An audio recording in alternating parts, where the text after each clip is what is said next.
end with this, Chris. Let's end with the pastronaut.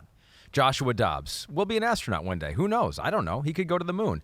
But right now, he's playing very, very well for the Minnesota Vikings, despite only being there for about a week and a half. And let's start with this. You looked at him, a deeper dive into the film, and our friend Jay Croucher has been saying this to our producer, Pete Demilamiladis.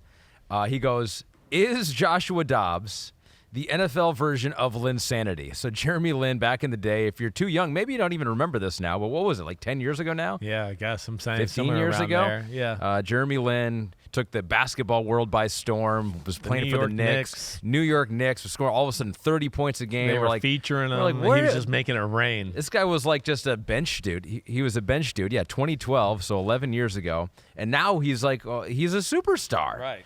It didn't last. But he was, like, better than we thought. Yes. He was never, like, that superstar, but he was better than we thought. Where is Joshua Dobbs right now on the Linsanity scale? Well, it's the hype is high. The hype is very high. I don't think it's like – it's an unreal story. To do what he's doing at quarterback is amazing. You know, Linsanity, though, for the whole NBA, we were like, oh, my gosh, this guy's a scoring machine, right?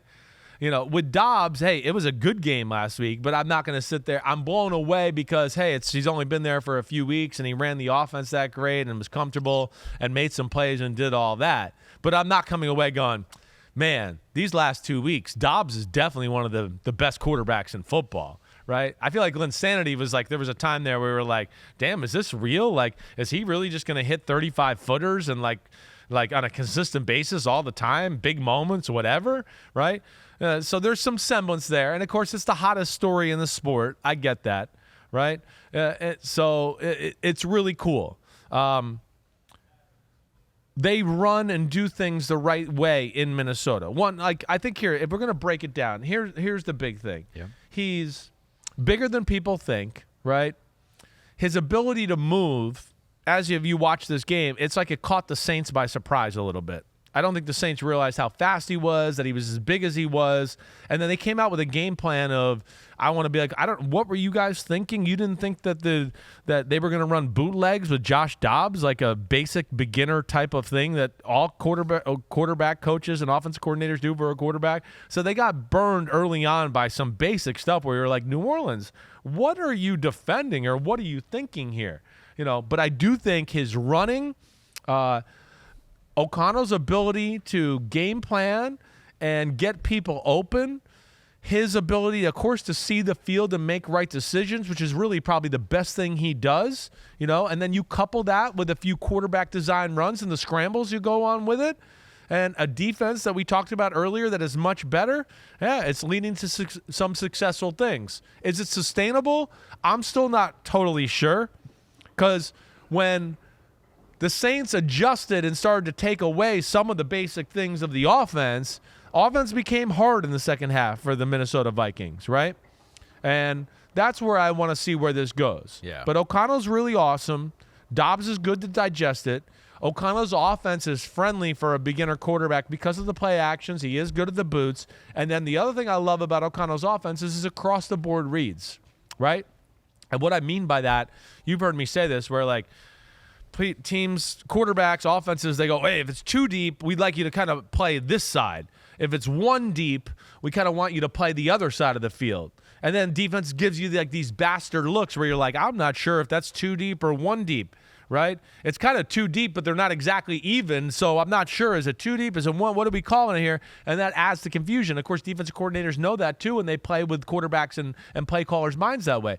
Not with O'Connell. O'Connell's like, hey, if we got one receiver to the left and three to the right, more times than not, it's going to be look at the guy on the left, you know, And, yeah, some coverages dictate how quickly you stay on it or get off of it, I should say. But we're going to look to the left, and then somebody, one of those three receivers to the right, somebody's going to come into your vision as you go across the field, and there's going to be another guy. And then as you keep going across the field, will be the fourth guy, and you'll work away across. And you don't have to always worry about, hey, it's cover three. I got to think about this rule. Oh, wait, it's cover four. I got to think about that rule. Oh, it's Tampa 2. The rules change. Now I have to do this and that. To where it's just like, hey, wait, the read is 1, 2, 3, 4 across the field. And, it's not every pass play, but it's a lot of them, and I think that makes it quarterback friendly for him as well. I get the feeling from reading your notes, though, that you feel like if these two teams played again this weekend, the Saints would have better answers and maybe just do what they did later in the game. They played conservative, and they kind of played let's not mess up. I don't think he can execute the offense and pick us apart. And then it was like, no, it's drive 3, and he's picking you apart again here. Let's adjust. And they finally started to adjust a little bit. And when they started to play a little bit more aggressive and play man-to-man, Dobbs, who throws it good, it's still below average NFL starting quarterback throwing. There's a reason he's been on 6 teams in 2 years here. It's not because teams are like, we're so awesome at quarterback that Dobbs is awesome. We can't fit him in our team. Yeah. No, there's things that are flawed about his game. He is reluctant to throw the ball into tight spaces. If it is tight man-to-man coverage, he doesn't really trust himself to throw it in there. Right? Now, hey, it's zone and I got to touch it over this guy or use some timing and rhythm to throw in the window. He's really good at all that.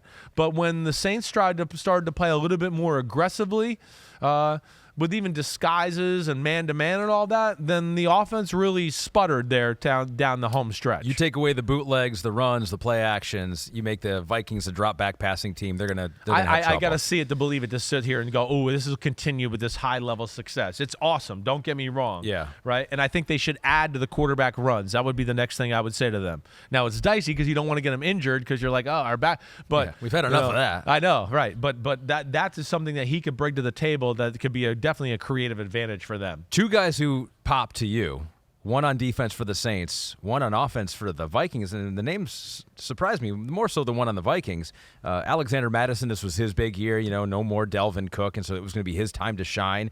But you actually liked another running back, Ty Chandler. I've liked Ty Chandler ever since the preseason. I brought him up one time then, but to me, when he comes in the game, there's an explosion and an aggressive element that he brings to the table at the running back position that's just greater than Alexander Mattison. I think you're going to start to see a shift there where he's going to become the guy.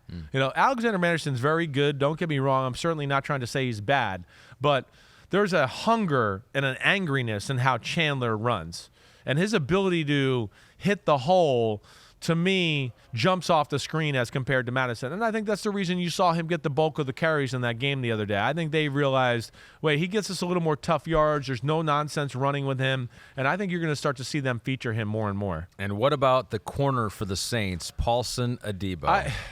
The Saints are in this weird flux of they're a little old up front in their front seven, but they're infusing some young guys into their secondary who I like. Alante Taylor at safety, nickel is really good. But they got a new king in the secondary. And I kind of knew this, but I didn't want to jump out and say it in week 3 or week 4 because I was like, let me just see a little more film and watch this guy a little more. Paulson Adebo, number 29, is the best corner on the New Orleans Saints. He has surpassed Marshawn Lattimore, who I have great respect for because, he's been an island corner, and I put a lot of respect into that, right? But the way they call the defenses and everything there, even Adebo is their guy. When it's a big situation and they had to play man-to-man, it was Paulson Adebo and Jordan Addison, not Marshawn Lattimore, right? And he's got phenomenal ball skills. He's got phenomenal change of directional skills, and, of course, he can fly. But I've had my eye on him because I was a little bit of a lone wolf in our cornerback rankings when he came out. I put him in the top 5. I thought he was phenomenal that way. I've always had my eye on him. And then when he went to New Orleans, where I know they like to play man-to-man, I went, ooh, this is going to be interesting.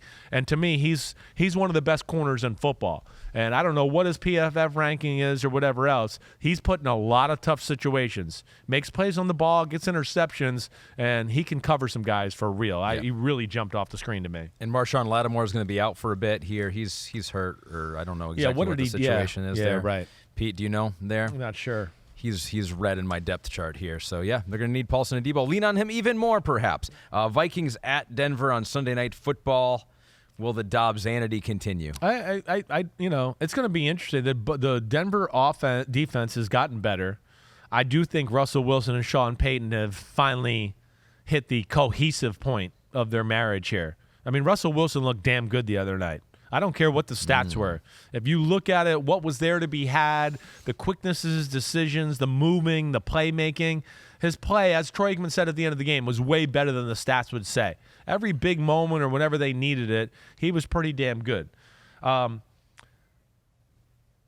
don't know who I'm going to pick in this one. This is a tight one. I think Denver's got some mojo going for sure, and of course Minnesota does as well.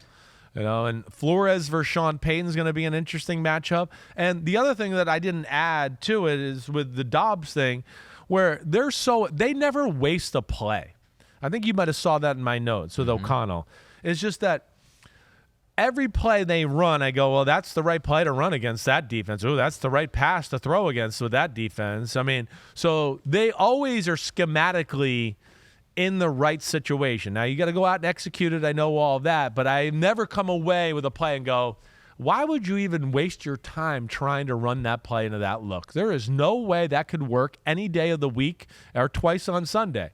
And they never do that. And, of course, that's pretty common with all great offensive coordinators. Yo, what up, homies? Thanks for watching. Remember, subscribe to Chris Simms Unbuttoned. Right now, we got Sunday Pod, right? So you can have it Monday morning. We recap all the action. Wednesday, it's the What the Happened podcast. We're going to get deep in the weeds on the key matchups of the week. And then Thursday, I'm picking games with that jerk Florio. So you know where to find us, homies. Keep watching. Peace out. We'll see you.